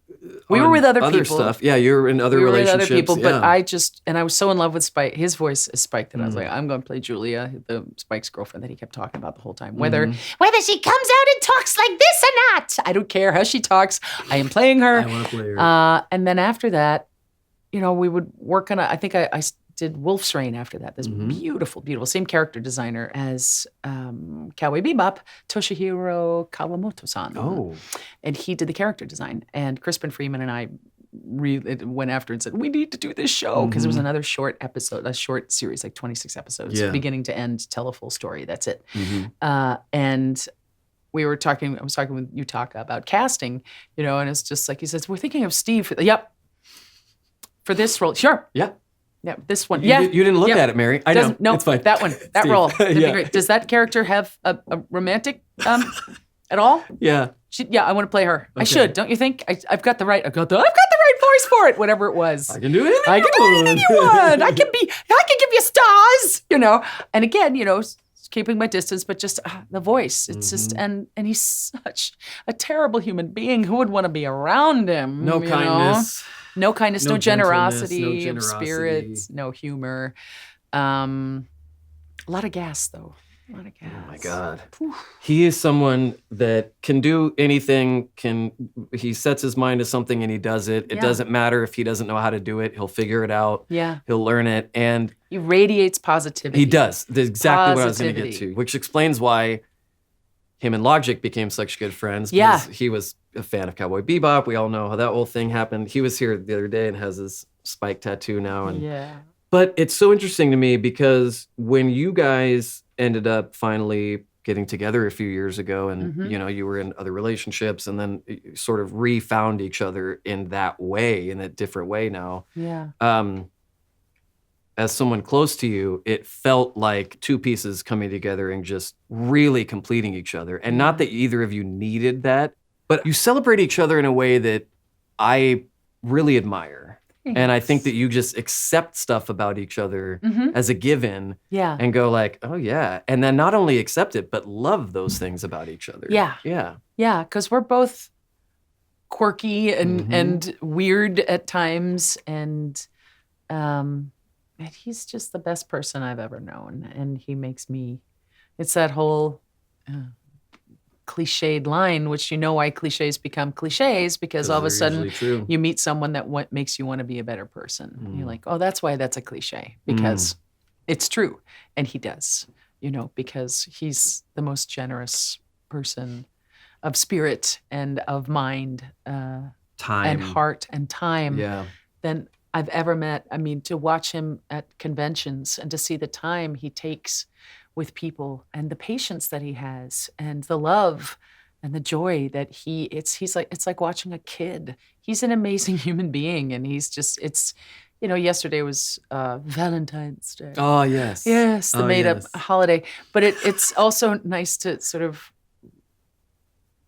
put a moment, we tell each other we love each other every day, multiple times, every day, and how grateful. I've never had someone tell me how grateful they are for me. Like I've never had that, you know. I mean, finding Steve was someone who accepts all of me and doesn't try and make me be anything else than who I am, and encourages me to be me, which is, you know, someone a little off center and weird and no bullshit and snarky and sarcastic and weepy and stupid and silly, and he loves all of that. All of it. Yeah. The parts that about you that drive me nuts, I know. Steve loves. And like the parts in all of us that drive all of everybody nuts. He loves and celebrates that. And it's not that he encourages bad behavior or anything like that. It's just that he doesn't get annoyed at things. He just finds he's like a kid. You looking for the, you know, scooting all the stuff to find the diamond, and then he's like, look at this, you're not gonna believe it, you know? And it's been so cool to see how you've changed from that. Yeah. But it's interesting, you go through life and then you find somebody like that and it's a game changer. I know. And we were both there for each other's partners, you know, and discovering each other's partner, you know, which is sort of an amazing thing to go through at different times for each of us, but to sort of see the evolution of the hope and the dream and what could be, and oh my gosh, this is going to be it. And then it all coming true, which is sort of astounding and a miracle in itself. It's a weird fairy tale. It is. Yeah. It is. It doesn't make any sense at all that you can actually find someone that loves that, all of it.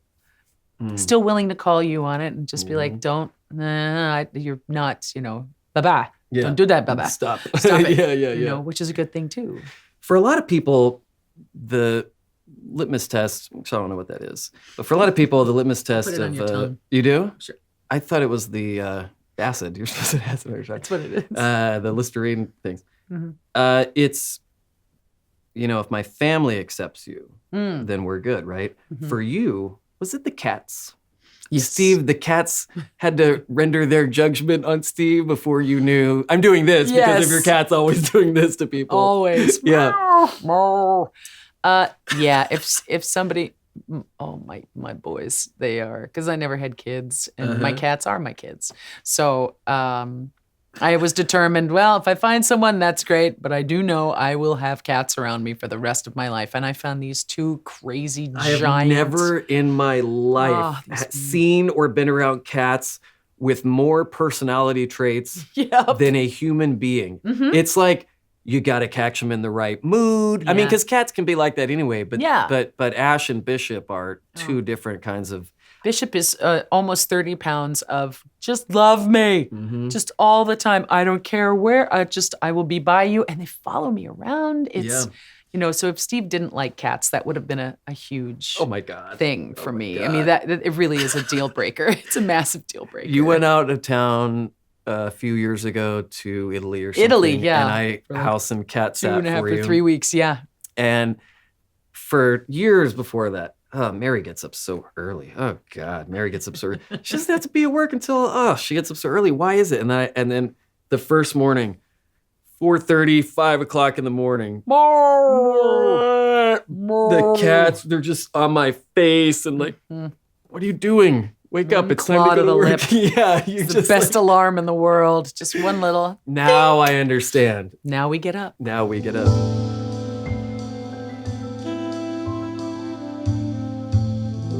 Where did your love of space, because you're getting into photography now. Getting into photography. I got into photography after going to Hawaii Con, and we stayed at this hotel on the Big Island called Hapuna, the Hapuna Resort.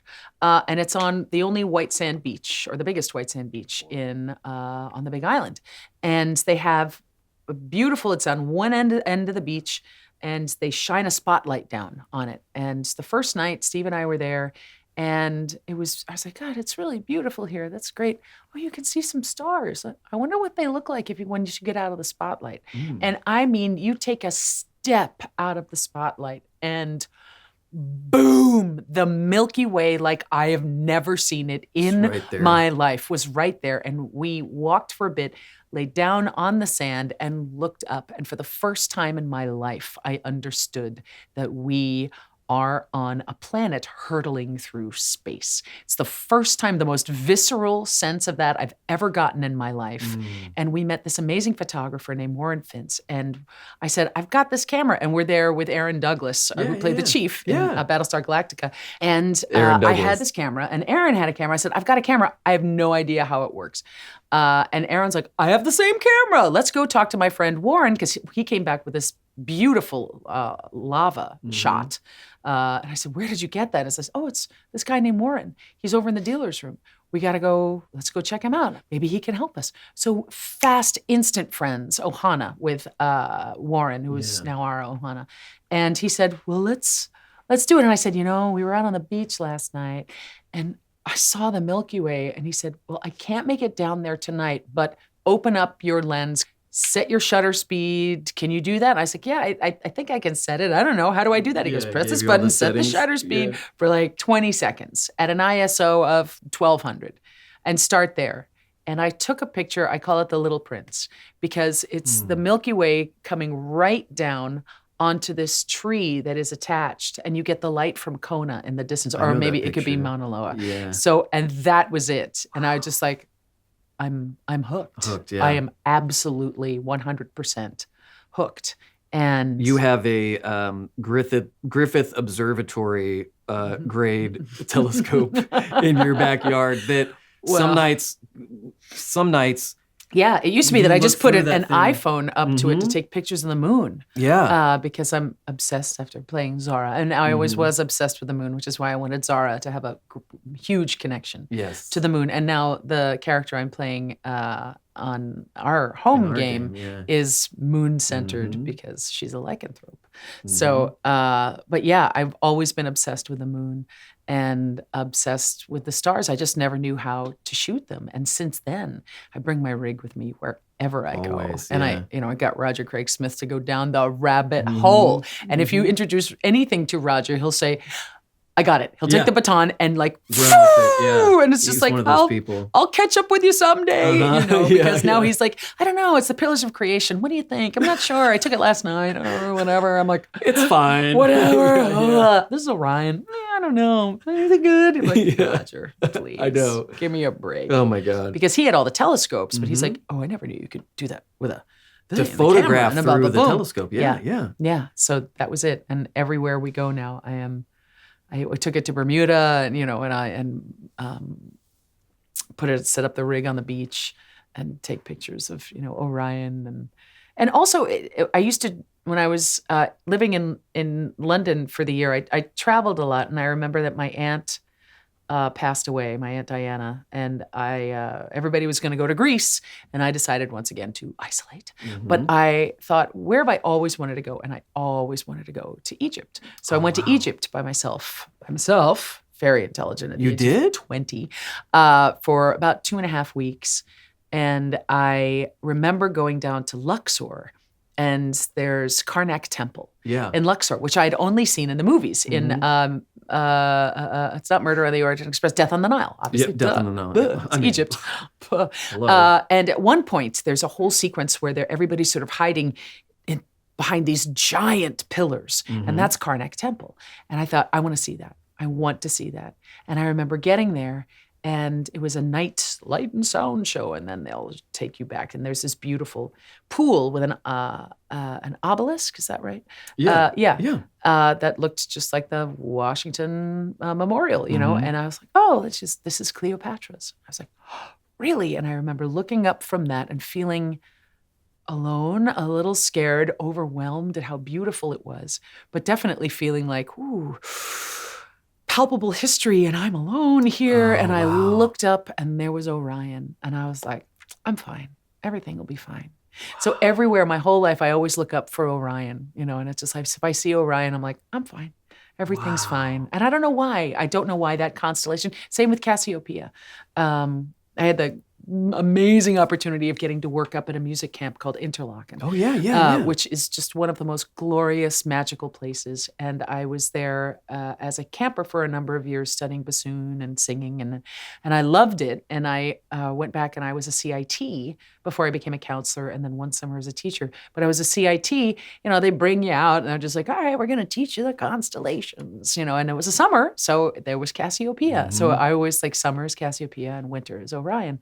And now to be able to capture that even a little bit in a camera as a total amateur, just consistently blows me away. And now when I don't see the Milky Way for too long, my soul aches. I miss that because it just puts things in perspective. It's such a reminder. Yeah, oh my gosh, we get so wrapped up in the minutia of now and the world and the tweets and Trump and everything else. And it's just like, we're a blip. We are a blink. We are a speck of dust that is here for seconds, and suddenly you're not there anymore. So it really helps you put things into perspective of in the grand scheme of what we know of, which is that much in the 3 billion miles of what is actually to know about space. Yeah, it's just like don't get wrapped up in all of that shit. Just be in the now and take the time to go and look up, because it'll center you. It'll bring you back down to a planet that is hurtling through space that you happen to be on at the moment. Yep. Yeah.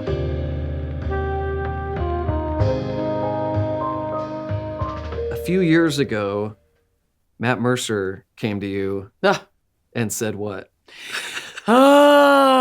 You want to come on Critical Role? Well, I was when they started. Pre the show. Pre the show. I had just broken up with Darren, and Laura was like, "Do you want to come play D&D?" And I was just, no, I need to isolate.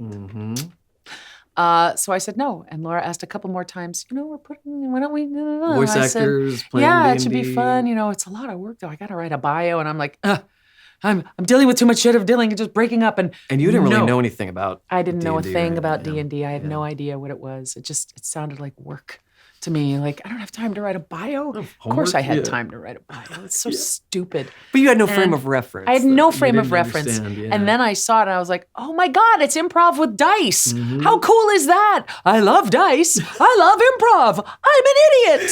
I'm a fucking idiot, And then and I've watched every episode and I was so into it. It was really great. And I hope I didn't. I don't think I ever pressed like, can I be on the show?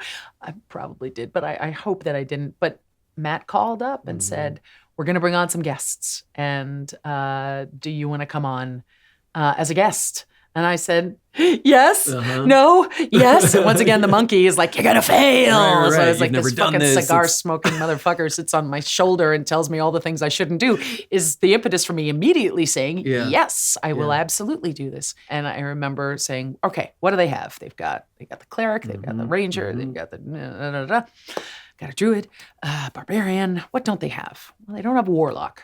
All right. And I do want to cast magic because magic, right? Fun. So I, not knowing anything about this world at all, and I said, I'll be a warlock. And I'm on Google going, what's the best race for a warlock? And everyone's like, tiefling. And I was like, well, what does a tiefling look like? Oh, and I remember Melissa was playing in World of Warcraft, a tiefling, pretty much. And she was big into the WoW thing. Big into the WoW thing. So I thought, well, that makes sense. So I'll be a tiefling warlock. What would her name be? Something Z. And I just remember like being in the kitchen and just saying Zara. And it was instant. That was it. I knew the character, I knew the voice. Wow. The minute I said Zara. Wow. And I was like, that's it. Done. Yeah. And you're one of those people. Homework. You're one of those people that I think took to D&D like you had belonged there your whole life. Oof. And it just seemed to, we've talked about this before, of it sort of touching on a lot of bases that are great for an actor or for a director or for a performer. All of that stuff, it seems to scratch all those itches. Yeah. And for someone that directs other people's words, tells other people's stories, as an actor who says other people's words, tells other people's stories, for the first time, to create a character that I created, you know? And it wasn't handed to you. It wasn't handed to me, that I had to create it, and I got to create it. I had the privilege of creating something. I mean, you know this as a writer and a poet, to create something.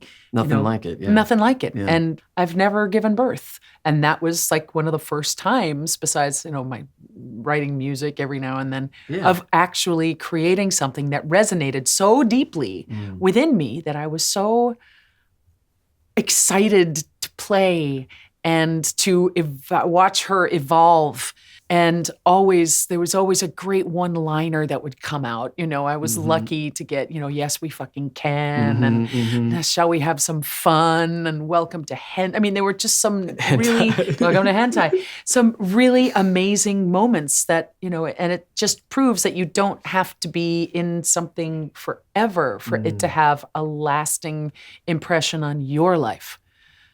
And on regardless of other people's. I had no idea, I mean, so to be a part of something that is now worldwide, so huge. And I don't know, I remember, I think it was when I was coming on for the second time, and Matt and I were meeting in Jinkies to level her up, because it had been a while. And I was having lunch with Laura, and Matt showed up, and I said, Matt, you are an unbelievable actor. But I have to say, I really believe this, and I hope it doesn't offend you. This is what you will be remembered for. This is your calling. This is your calling, my friend. Storytelling and creating this all over. And Laura's like, well, I am blowing smoke up his ass. And I was like, no, yes, but no. Typical Laura. I know. But it was just like, this is... And it has had a global effect. It has absolutely had a global effect. Yeah. Shows that I... am either voicing in, it's just like, like, here's a D&D episode, of course, it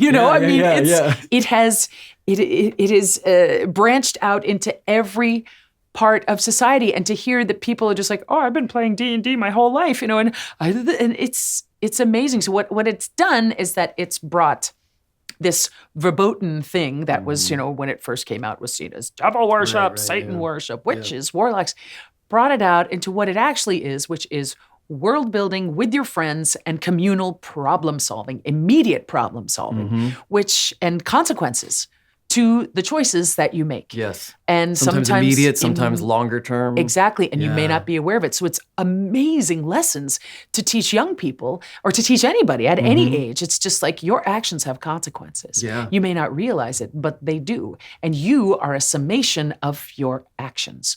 Not of your words, of your actions, and how those actions resonate in the world that you are building every single day just by being in it. That's amazing. That's absolutely amazing. And then to do other roles, like I love Illyria, this character I'm doing now, who has no charisma, complete opposite of Zara. To the voice. Well, Illyria Blue has no charisma whatsoever. So you laugh at me with your face holes, and I don't understand why. And, and I talk to my warg, Luke, yes, mama, and it's so much fun and totally unexpected. I never expected that to happen. So it's a great lesson. D&D for me is a great lesson in letting go of expectation, going completely out of your comfort zone, having to say yes to the exercise, which is a great lesson in life. Sometimes you want to do something and you can't do it. Yeah. So what do you do? What do you do then? Do you stomp off and, no, you have to immediately problem solve and figure out a way to get the result that you want, or be exposed to a result or presented with a result that you did not expect, that you then have to adapt to. Yeah. It's and amazing. Work as a team. Work as a team, or not, for whatever reason. Yeah. And you meet people from all over the world, and someone's like, I now am brave enough to play. You've inspired me to play a warlock, or you've inspired me to play a tiefling, or you've just inspired me to get out there and play with people that I don't know. It's something totally completely, totally different. Yeah. And Matt and all of you guys have done that. And it's amazing. It's amazing, the world that has been creative, because it's positive. Creation is a positive thing for the most part. It's giving birth to something that can help people process their lives. And that's what D&D is. And that's what, the world that, Taldore or whatever you guys have created or that Matt and the gang have created it's amazing, and it's changed my life. It's allowed me to take risks and be happy about, and just like, I gotta say yes to the frickin' die, you know. Happy surprise. Happy surprise. Happy surprise. I'd let me roll a 20, or better yet, let me roll a 1, because I'll learn more from rolling the 1. And I will from rolling the 20. It's so true. You know. So true.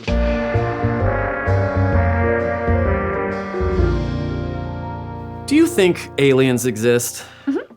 You do? I don't know, but I hope. Oh, I absolutely. Because if they come kill us, who cares? We're all going to kill each other someday anyway, you know, with bombs or something. So it might as well be someone else that's coming for our water. Yeah.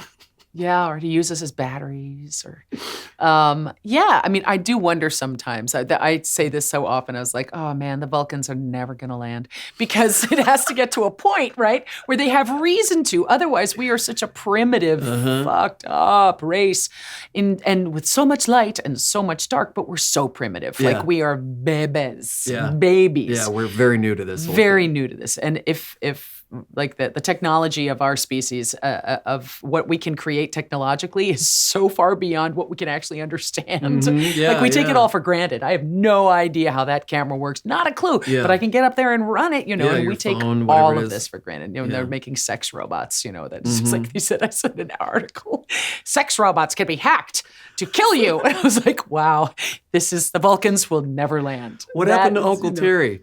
Well, he finally got enough money to get one of them sex robots. He named it Florence, and then Florence ended up killing him.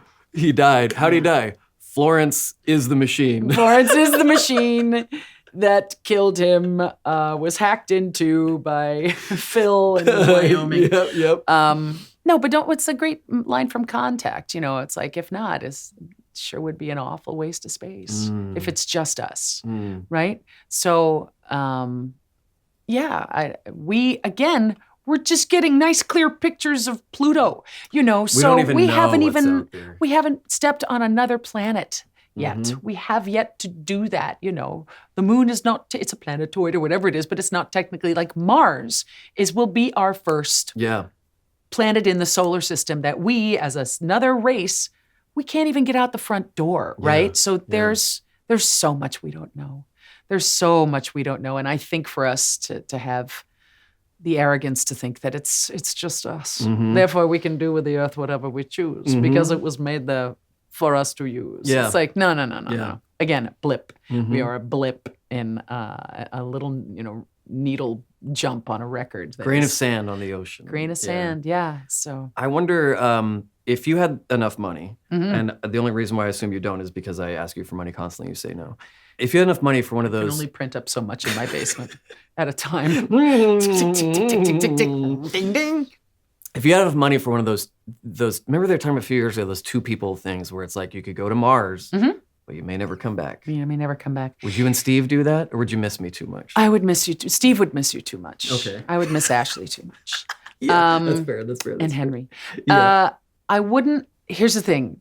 There's a reason I would miss the color green. Green is like my green and blue. Yes. I would miss green and blue so much. There's none of that there. None of that there. But I would love to Jodie Foster it through a wormhole, for sure. I would love to be someday, I don't know where we go. I don't know what happens, but all I hope is that my energy is shot into space and I get to see it all before I disperse and become a part of it. You know, I mean, I want to see it. And I so badly, and 100%, if Richard Branson gets that stuff going, I'm going into space. You should do it. 100, absolutely 100%. You have to. It's so expensive, you know, and we're trying to live our lives, you know, and I don't have that kind of FU money to be able to do anything like that. But if I did, 100%, because it's changed. There's the documentary that shows what happens to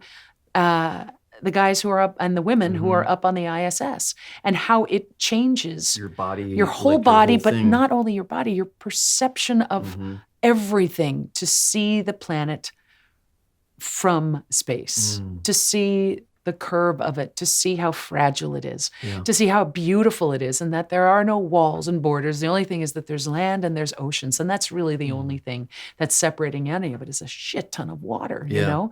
But it's just like all of that crap, again, the minutia that we deal with on a daily basis seems to fade away, and you realize that you're just this little tiny thing floating through space. And I would love to see that someday. I know, me too. Desperately. That's why we got to set up my VR thing so I can float through space when I get home. Just like, bye-bye, don't talk to me. I'm going into the zone. I'm going to Saturn. Call me when I get home, from Pluto. I'll be back. Yep. You don't think there are aliens? I do. I don't know. I don't know, but I want there to be. Yeah, I want there to be too. I want there to be. Yeah, I feel the same way about religion. It's just like, I have no idea. But I want there to be, but that would be great. It would be great. Yeah. It would be nice. But I just think it'd be an awful waste of space. I know. There's too much out there for us to be it. I'm too disappointed in myself for And so are the rest of us, Brian. Always so disappointed. I know.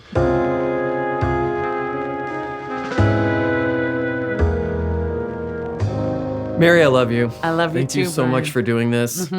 Before we go, give me a little bit of Les Mis, the movie that just came out, Russell Crowe singing. Give me Russell Crowe in the 2015 or 14 or... You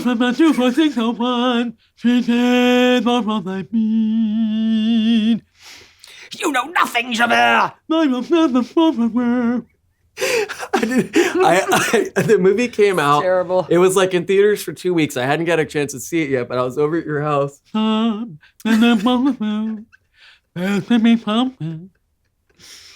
I said, how is it? And you go, it's really some great moments now. I'm a theater snob and I'm lame. But Russell Crowe, I just couldn't get past it. I said, what do you mean? And you did that impression. I went to the movie with my family and I was crying in the movie theater because, and I love Russell Crowe. Sorry, Russell. I love you. We love you, Russell We Crowe. love you, We Russell. love you. In fact, imitation is the highest form of assholery. Yeah, that's terrible. That was so funny. That's terrible. I love you. Thank you for doing so this. Much, Brian. Thank you. Oh, Brian. This was amazing. This is so good. Thanks, honey. Thank you. The first martini was probably made during the Gold Rush era in Martinez, California, and consumed by some dude that actually wanted champagne. Instead, the bartender made him something called the Martinez Special, which was probably whatever they had on hand that day. Others believe the martini originated in San Francisco, while some suggest the Knickerbocker Hotel in New York. Listen, maybe the martini is just so perfect it came gliding through preternatural wavelengths to all late 19th century Americans, each of them reaching to the stars to find meaning and instead finding martinis, the only truly perfect American invention. I'm looking at you, American democracy. The Hydrus is an original cocktail we created in the heritage of martini variations such as the Martinez, Turf Cocktail, Vesper, and Tuxedo No. 2. We're going to stir and strain this drink, so we'll be making it in our mixing glass. You can also serve this drink in a coupe or a Nick and Nora glass. Today, we'll use a coupe. Here's what you need for this drink. Vodka, London dry gin, dry vermouth, maraschino liqueur, and some salt water or homemade saline. Not the stuff for your contacts. First, we'll add 2 dashes of our saline or salt water. Then, a bar spoon of maraschino liqueur. Half an ounce of dry vermouth. An ounce and a half of vodka.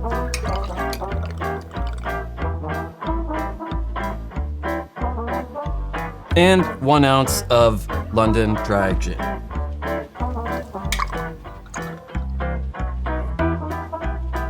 Next, you're gonna fill your mixing glass with ice and stir.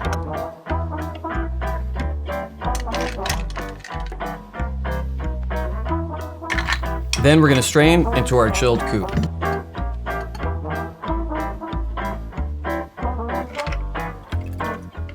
Prepare a luxurious lemon twist, express, and garnish with the peel. And there you have it, a Hydrus Martini. Tastes like frozen trees and cool wind. Elegant lemon blossom aromas with a soft, clean finish.